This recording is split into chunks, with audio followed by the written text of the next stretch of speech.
Hey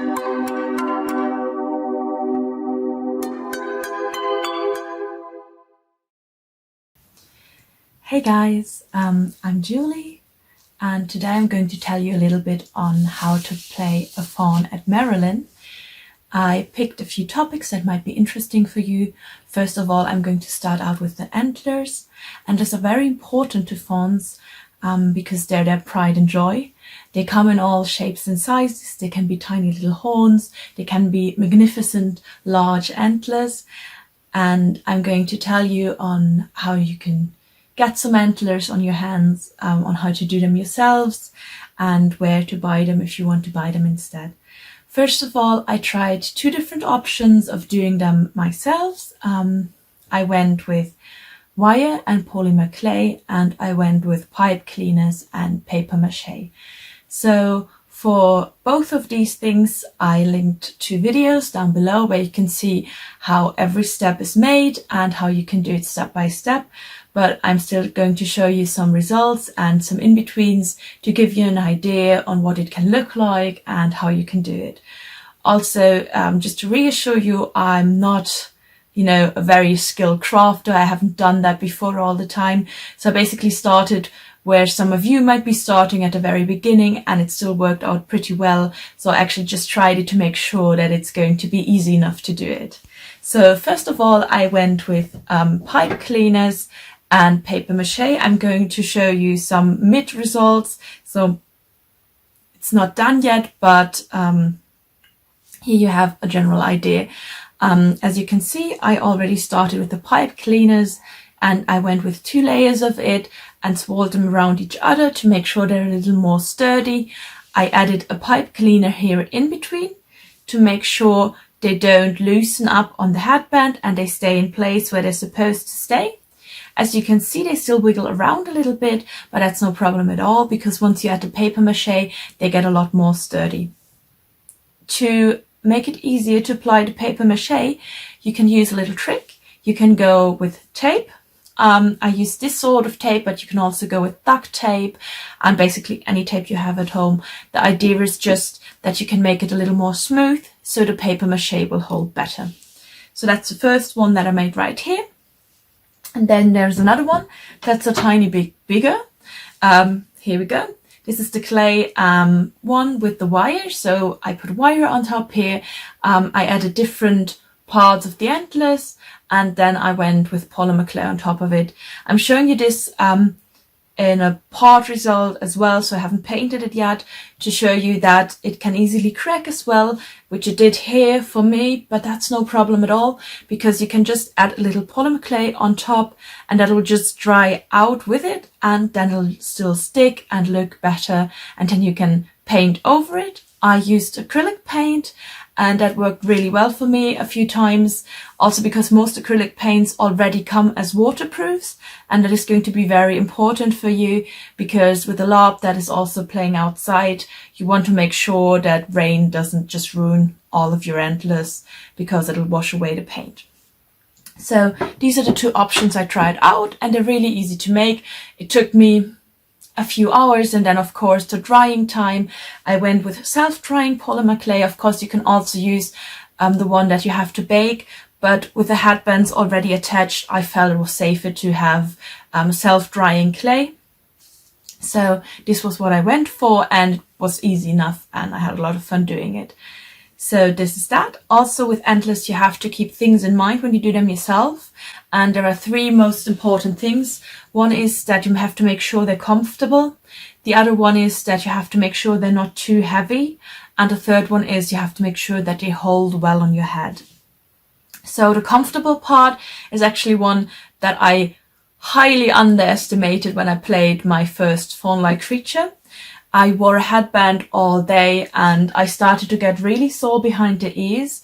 So what I found was really helpful for that was that I glued on felt, or you can also use cotton, to the headband, especially the parts of the headband that go behind your ears, to make sure that you don't get sore.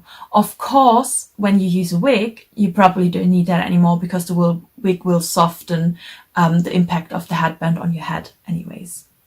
So this is what you can do. You just need some basic glue, hot glue, for example, to glue it on, and that'll help a lot already. The second thing is that you have to be mindful of how heavy your antlers are. I'm going to put them up here for another look at it. As you can see, they're really big, so they come in a little more heavy, especially because it's clay and not paper mache. So if you're easily getting headaches, you might want to, make smaller antlers or even just tiny little horns to make sure they're not too heavy, especially when working with clay.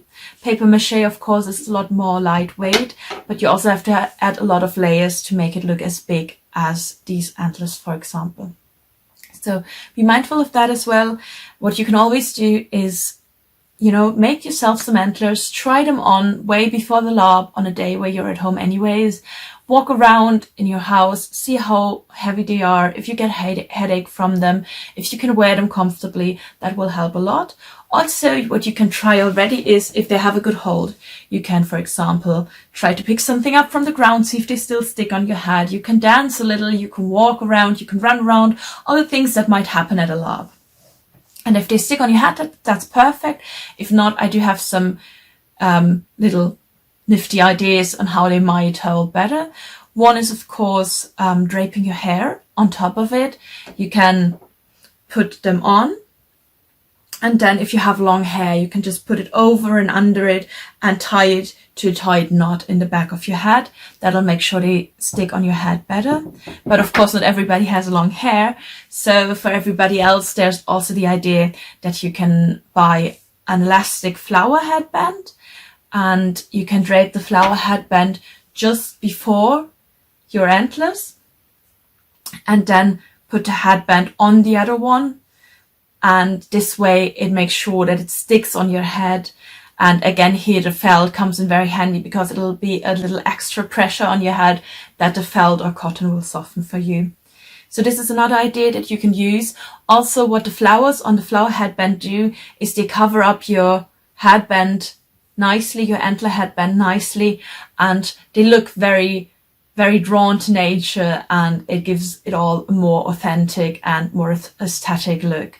So that is another option. You can get these flower headbands basically everywhere. I looked them up at Amazon. I myself bought some at Chichi London, surprisingly, and also you can have a look at them, and they're at Etsy or Wish, which also leads me to the other part, which is that you can also buy your antlers. You don't have to make them yourself, especially if you don't feel like it and you're like, okay, I'm still not that crafty. You can also buy them. I had two main ideas, but wherever you find them is fine, of course. There's Wish and there's Etsy. For my very first fawn-like creature, I actually bought antlers on headband from Wish, and they served me well for 3 days, so there was no problem here. What you have to be mindful of at Wish, though, is that their delivery times are really, really long. So you can get them in 2 weeks just fine, but it can also take up to 2 months or longer to get your headband. So make sure to order way in advance, and this way also, if you don't like it, if for some reason you think they don't fit you, they didn't look good, you can still make your own or buy some else otherwise somewhere else. So this is what you can do. Also, there's Etsy. Etsy is basically a marketplace with a lot of different sellers that usually sell you handmade products, so they're really good quality. And they also sometimes give you the option to have it custom made. So you can decide on the color, on how large is it going to be. And they deliver much faster than Wish. But of course, they're also a bit more pricey. So whatever suits you best is a good option. And I hope you can find something great this way. So much to antlers and how to wear them and what to keep in mind with wearing them. Now I'm going to try to give you a little more general advice as well on how to play a fawn, what else you could do if you want to. So what you have to know about fawns, you can also look it up at the Merrolyn homepage, is that they're really good at elemental magic, and they're also very good at crafting wands and wand making in general. So they know their woods, which is very nice because you can have a lot of great props without actually having to buy something. For example, you can go into the wood and collect some sticks and carry them around with you on your belt, in a pocket, in your hands, whatever, and tell people about why these sticks are particularly good for wand making, what magical abilities they have, and how they're special to you or to the different sorts of wand you like to make. So this is a good prop you can use. Also, if you want to, you can buy yourself a small fake plant or a small real plant that you can carry around in order to show that your fawn, you know, keeps something with them from home, to remind them what it's like to be in the forest. Also, it's a very good conversation starter because people will approach you and ask you, hey, why are you carrying a plant with you? So this is something you can do if you wanted to. As well as that, you can also use moss or flowers that you carry around just to show where your fawn comes from. A little more about that, as well as fawns come from the forest and live in colonies in the forest. They can be very sociable creatures. So if you want to play them sociable, that makes a lot of sense because they're used to being around others. They're not alone all the time. So if you want to make a nice character that approaches people, that is very easily done. But you can go the complete opposite with it as well, which is really interesting because as fawns live, you know, far from humans, far from other creatures, but, you know, the woodland creatures, they can also be very mistrusting of what they don't know. So you can play them a little bit mischievous, you can play them a little bit distanced to humans, whatever comes in mind actually. So there's a lot of things to go with, to explore, so you don't just have to make your fawn happy and light. You can also go darker and more sinister, whatever suits you best. Now to some more tips. For example, if you want to do makeup on your fawn, of course you don't have to, but there's a possibility. There's also different ways you can go if you would like to. For example, you can make your fawn look very deer-like because, I mean, they do have similarities to deer or goats, whichever way you want to go. So I also listed a video down below where you can see a woman making beautiful fawn makeup that is actually not that hard to follow. So if you want to do that, click down below and have a look at it. Also, regarding makeup in general, you have different options. You can go with what you have anyways, or, you know, what is cheap to get or to buy. For example, eyeliner, eyeshadows, or different types of powder that can be different shades, so you can really make your face look deer-like. Or if you want to, you can use a more fantastical approach. You can lean on the wand, on the elemental magic. For example, you can go with reddish colors to symbolize the fire magic. You can go with more earthy colors that, you know, make sense because they live in the forest and also very drawn to earth. You can go with lighter colors, whatever really suits you. So go wild with it, have fun with it. That's what it's all for. What I found really useful as well was when I went along and did more labs, I realized that normal makeup has a tendency to sweat off really easily because you don't have to, but you usually walk around a lot, you run around, you dance, you're in warm rooms or it's warm outside.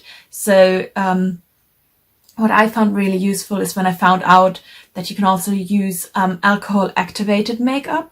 It is a little more expensive, that's for sure, but it lasts very well, and you can basically get it off with alcohol and put it on and activate it with alcohol. This really helped me as well because it, with me, it tends to stay on all day, and if I left it on, it would probably stay another day or two as well, but I put it off every evening. So yeah, this is basically the things I wanted to tell you. Of course, if you have any more questions, just put them down below and I'll try to answer them as good as I can. And now the last thing I want to say is I hope you have a lot of fun with it. Try not to beat yourself up if something doesn't go perfectly well. It's all about enjoying the lab, having fun, playing a character that you love, and interacting with people. So see you at Merrolyn and have fun.